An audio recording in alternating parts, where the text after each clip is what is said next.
তেল ছাড়া যদি তোমরা কোনো হেলদি খাবার খেতে চাও, তাও আবার আটা, ময়দা, সুজি কিছুই লাগবে না, তাহলে কিন্তু এই রেসিপিটা একদম সহজ পদ্ধতিতে তৈরি করে নিতে পারো। কোনো রকম ঝামেলা ছাড়াই কিন্তু অল্প সময়ে এই রেসিপিটা তৈরি করে নেওয়া যায়। কিভাবে তৈরি করছি ছোট্ট ভিডিও, শুরু থেকে শেষ পর্যন্ত আমার সাথেই থাকো। আর যারা আমার চ্যানেলে নতুন আছো, প্লিজ চ্যানেলটা সাবস্ক্রাইব করে পাশে থাকা বেল আইকনে ক্লিক করে দিও, আর ভিডিওতে একটা লাইক দিতে ভুলো না। এবার তাহলে চলো জেনে নেওয়া যাক আজকের এই রেসিপিটা আমি কিভাবে তৈরি করছি। একদম হাতের কাছে থাকা সামান্য উপকরণগুলো দিয়েই কিন্তু আমি তৈরি করে নিয়েছি। তো এখানে না আমি নিয়েছি ওটস, ওই ধরো তোমার টেবিল চামচে হবে 2 টেবিল চামচ, যেহেতু আমি একজনের জন্য তৈরি করছি। একটা ডিম দিয়ে দিয়েছি। তোমরা যদি কেউ ডিমটা না খেতে চাও সেক্ষেত্রে ডিমটা কিন্তু অ্যাভয়েড করতে পারো। একটা পেঁয়াজ কুচি দিয়েছি, তারপরে এখানে লঙ্কা কুচি, গাজর কুচি আর দিয়েছি টমেটো কুচি। তোমাদের কাছে যদি আরও সবজি থাকে সেটাও দিতে পারো।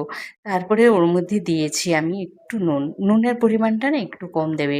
তারপরে দিয়ে বেশ ভালো করে মিশিয়ে নিচ্ছি। এটা রেস্টে রাখারও দরকার নেই, কোনো কিছুই নেই। তো এভাবে দেখো সমস্ত কিছু উপকরণ একটু ভালো করে আমি মিশিয়ে নেব, কিন্তু কোনো জল ব্যবহার করবে না। আমি যা উপকরণ নিয়েছি একটা ডিম দিয়ে কিন্তু একদম পারফেক্টভাবে তৈরি হয়ে যায়। তো দেখো ভালো করে মেশানো হয়ে গেছে। এবার আমি একটা এখানে কড়াই বসিয়ে দিয়েছি, দিয়ে তারপরে ওটসের যে মিশ্রণটা সেটাকে ভালো করে দিয়ে দেব। এটা না একটু গোল করে ছড়িয়ে ছড়িয়ে দেবে, তারপরে একটু চেপে চেপে দিয়ে দেবে।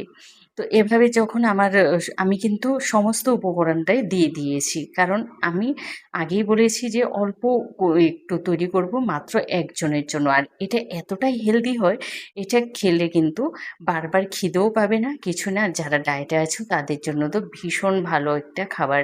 তো প্রথমে আমি ঢেকে রেখেছিলাম 1 মিনিট পর, 1 মিনিট পর কিন্তু আবার উল্টে দিয়ে আবারও ঢেকে দিয়েছি। এটা না ঢেকে ঢেকে তারপরে ভেজে নিতে হবে একটু সময় ধরে। যেহেতু আমরা কোনো তেল ব্যবহার করিনি, আমি তেল দিয়ে না ওভেনটাকে শুধু একটু ব্রাশ করে নিয়েছি। তারপরে আমি এখানে দিয়েছি আমুলের চিজ। আমুলের চিজটা তোমরা খেয়ে দেখো, এটা কিন্তু তোমার শরীরে কিন্তু খুব একটা ফ্যাটও বাড়াবে না, আর ভীষণ ভালো লাগে এই চিজটা খেতে। তো আমি মজরেলা চিজটাকে একটু অ্যাভয়েড করি।